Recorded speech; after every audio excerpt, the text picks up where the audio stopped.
일본의 대표적인 중도 성향 일간지 아사히 신문이요, 윤석열의 주량에 대해서 다루었습니다.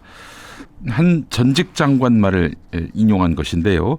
지난해 4월 총선 전후로 계엄령을 언급하는 빈도와 술의 양이 늘었다, 이렇게 보도했습니다. 전직 장관은 윤석열의 소주와 맥주를 반반 넣었을 때 주량에 대해서 20잔 가까이 마시며 지지율이 떨어지니까 유튜브 방송에 빠져들었다, 이렇게 증언했습니다. 와, 여러분, 소맥 한 잔에 소맥 반반씩 넣어가지고 20잔. 제가 술을 마시는 사람이 아니어서 잘 모르는데 이 소주 요 한 잔으로 10잔 마셔도 뭐 엄청난 주량을 자랑하는 거라고 하던데, 정말 엽기적이죠. 예. 윤석열의 책사 역할을 한다는 한 인사는 윤석열이 지지율이 오르지 않고 독선적인 정권 운영에 대한 비판이 이어지니까 그때부터 극우 유튜브 방송에 빠져들었다, 이렇게 증언했습니다. 술이나 극우 유튜브나 다 해롭긴 마찬가지죠. 자, 이 인사는 윤석열에게 유튜브 말고 주요 언론의 논조에 관심을 기울여 여론의 흐름을 파악해야 한다, 이렇게 조언을 했는데 그 앞에서 면박을 당했다고 합니다. 아주 큰 소리로 꾸지람을 들었다는 거예요. 윤석열의 58년 중마고우로 통하는 이철우 연세대 법학전문대학원 교수, 이분의 아버지가 이종찬 광복회장입니다. 네, 이분 말씀, 이철우 교수 말씀은 윤석열이 폭넓게 사람들의 의견을 듣지 않고 자기의 생각과 조금이라도 다르면 소통을 하지 않기 때문에 사고의 폭이 아주 좁아진 게 아닌가 생각했다. 그렇게 시야를 좁히도록 옆에서 부추긴 인간들이 있다.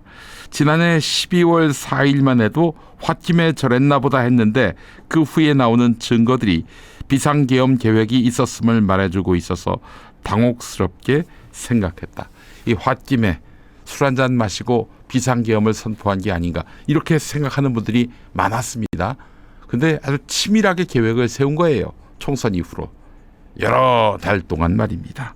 자, 이렇게 윤석열의 사고의 폭을 좁히는 그런 역할을 한 인간이 바로 극우 유튜브인 것입니다. 평소에도 남의 말 듣지 않고 자기가 옳다는 것만 진실이다, 진리다 이랬던 윤석열, 유튜브가 얼마나 좋습니까? 그냥 자기가 아무리 허튼 짓, 못된 짓을 해도 옳다, 잘한다 이러고 있으니 말입니다.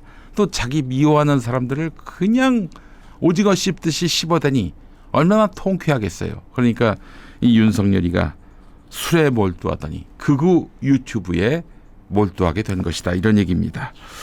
천하람 개혁신당 원내대표, 이분이 사실 국민의힘에 있었다가 탈당해서 지난 총선 때 이준석과 함께 개혁신당을 만들어서 비례대표로 당선된 사람 아닙니까? 이분 말씀이 이렇습니다. 윤석열은 술 마실 때 그거 틀어놓고 유튜브를 틀어놓고 술을 마신다. 잘 때도 틀어놓고 잔다. 이게 과장이고 약간 자기 장사 아니냐 했는데 점점점 드러나는 게 이게 사실이다.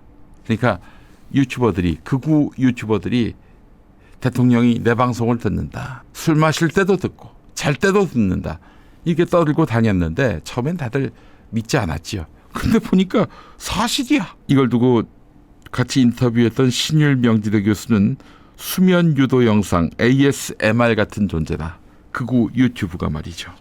예. 맹목적인 지지를 보내는 내 편의 목소리, 음모론자들의 부정선거 주장에 주로 귀를 기울이는 윤석열. 이 정부에서 유독 약진했던 뉴라이트 인사 상당수가 극우 성향의 유튜브 출신인 것도 우연이 아닐 것이다, 이런 지적도 나옵니다. 윤석열이가 취임사에서 자신의 비판 세력을 겨냥한 것 같은데 반지성주의를 운운했습니다.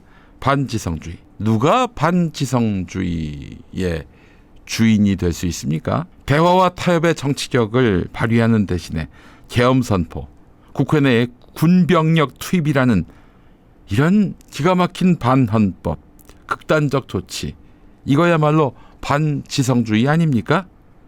그 반지성주의의 화신인 윤석열이 체포마저도 거부하고 있습니다. 법원으로부터 발부된 영장이 있는 상황에서도 체포를 거부하고 있습니다. 유튜브 생중계로 보고 있다라면서 관저 앞에 지지자들을 선동하는 윤석열에 지금 워싱턴도 발칵 뒤집혔다고 합니다. 특히 한국을 잘한다는 지한파 미국 정치인들조차도 혀를 내두른다고 하는군요. 경향신문 워싱턴 특파원이 칼럼에서 쓴 내용입니다. 김용현 전 국방부 장관 공소장에 적시된 윤석열의 헌법상 비상조치권, 비상대권을 써야 한다 이 발언을 보면 이자가 과연 법률가 출신의 대통령 맞나 이런 생각을 갖게 만듭니다.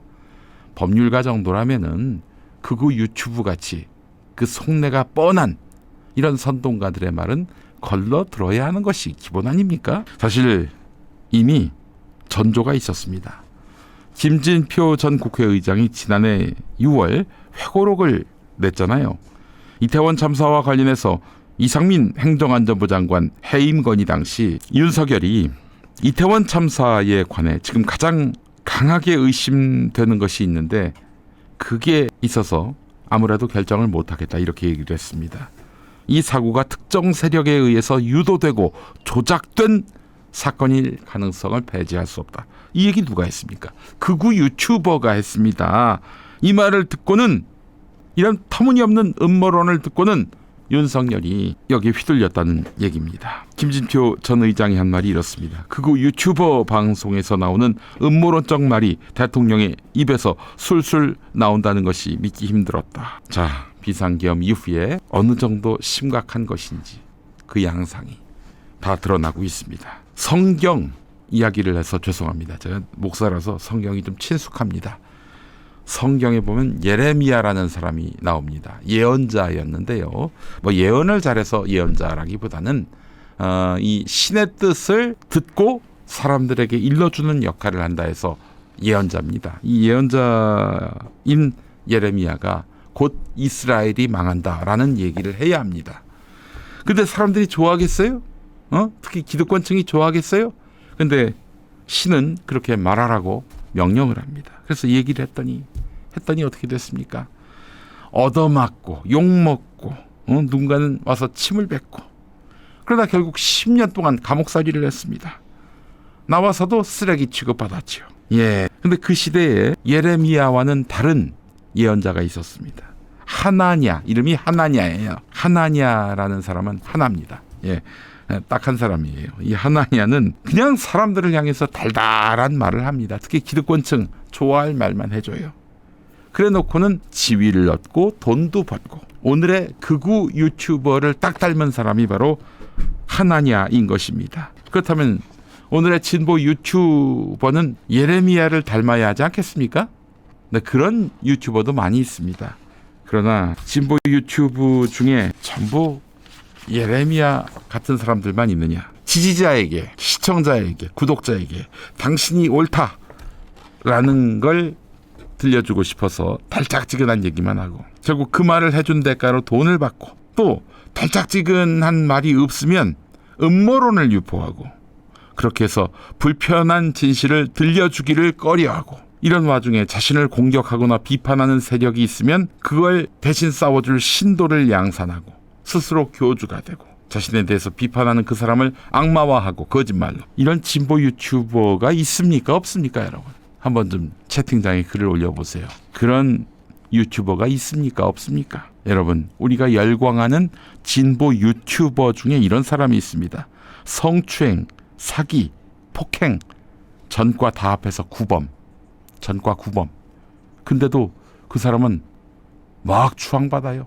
지지받아요. 옹호받아요. 전과 구범. 성추행, 사기, 폭행 전과 구범인데 뭐 물론 그런 삶을 참회하고 새 인생 살면은 또 구제받을 수 있다고 생각합니다만은 하는 짓이 똑같아. 지금도 별 다르지 않아. 근데 진보 유튜버래. 바른 말 하더라도 돌 맞지 않고 불편한 진실을 이야기해도 배고프지 않는 유튜브 환경. 민주 진보 진영 유튜브 환경은 이래야 하지 않겠습니까? 그렇지 않는다면 달달한 얘기만 듣고 싶어하고 그런 얘기하지 않으면 불편한 얘기하면 여기에 그냥 비난하고 후원 끊고 구독 끊고 이렇게 된다면 우리는 극우 유튜버와 극우 유튜버의 추종자를 닮아가게 될 것입니다. 우리가 만든 정권은 정도의 차이는 있어도 윤석열의 길을 걸어가게 될 것입니다. 극우 유튜버를 닮은 진보 유튜버들이 많은 세상에서는 말입니다. 성렬아, 너 도주하려다가 들통나니까 돌아온 거지? 맞지? 안녕하십니까? 러닝맨 윤석열입니다. 아직 그 프로그램이 있나? 러닝맨? 내가 나가야 제격인데, 그거 뛰는 프로그램인가? 내가 달리기는 못해도 마시는 달리기는 쌉가능이지. 내가 한동안 관절을 비웠다고 그걸 가지고 도주했다고 말하는 씨발 새끼들이 많습니다. 내가 다른 공간에 지하 벙커에 숨었다느니 청담동에 갔다, 삼청동에 갔다 말들이 많아요. 국민 여러분, 제가 일국의 대통령으로서 국내로 도주한다면 그러면 저를 찾느라고 경찰 등이 얼마나 고생하겠습니까? 기왕 도주한다면 저는 다른 나라로 조용히 가겠습니다. 저 그렇게 염치 없는 놈 아닙니다. 그냥 옆집 가서 조용히 술 마시며 지냈습니다. 제가 아무런 일을 안 하는 거 좋아하시잖아요. 이 때문에 지지율도 올랐고, 그리고 아사히 신문에서 제 주량이 나왔는데 일본은 술을 잘 안 마시는 나라라서 그런지 소맥 20잔 마신 걸 갖고 놀랐다고 하대요. 보십시오. 제가 친일파다 그러지만 주량으로 일본과의 전쟁에서 이기지 않았습니까? 일본 원전 오염수 용량만큼 저는 마실 자신이 있습니다. 그리고 우리 집사람 표절건으로 또 시비를 거는 놈들이 있습니다. 제 아내가 많이 아픕니다. 요즘 식음을 전폐해요. 저도 술을 안 마시고 있습니다. 네? 아까 옆집 가서 술 마신다고 하지 않았냐고요? 그 술은 감주 식혜입니다. 헤헤헤. 하여간 어제 모처럼 바깥바람 맞으니 좋았습니다. 체포되면 다시 못 맞을 바깥바람. 최대한 체포 안 돼서 앞으로도 계속 맞겠습니다.